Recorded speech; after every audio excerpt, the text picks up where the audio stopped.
Hech qaysi qonunda, hech qaysi shariatda islomda qarilar hurmat qilingandek hurmat qilingan emas.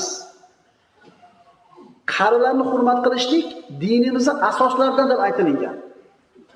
Yoshi ulug' insonni hurmat qilishlik yoshlar kishining iymonini ko'rsatkichi bo'lgan. Bizning zamonimizda, bizning yurtlarimizda ham bor shunaqalar.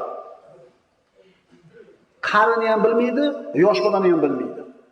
Mana bir qancha oyat hadislarda o'qiymiz, o'zimizga baho beraylik, beri ko'proq yoshlar o'tiribdi, ukalar. Alloh o'zini kitobida shunday dedi.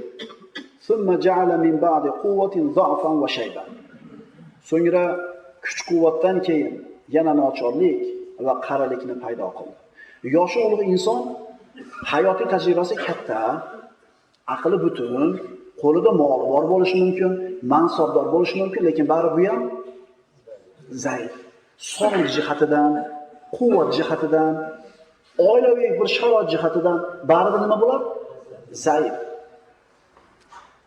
Iymonli odam qarilarni hurmat qilishligi kerak.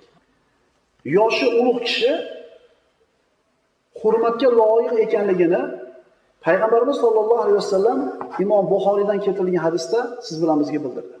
Inna min ijlalillahi ikramati shaybatil muslim va hamilil Qur'ani g'ayril ghalib fihi wal jafi anhu va ikrami sultonil muqsit. Diqqat qilinglar. Albatta musulmon oqsoqolni, Qur'on ko'taruvchisini va adolatli sultonni hurmat qilish Alloh taoloning ijlolisidandir. Ya'ni Alloh taoloning ulug'lashidandir.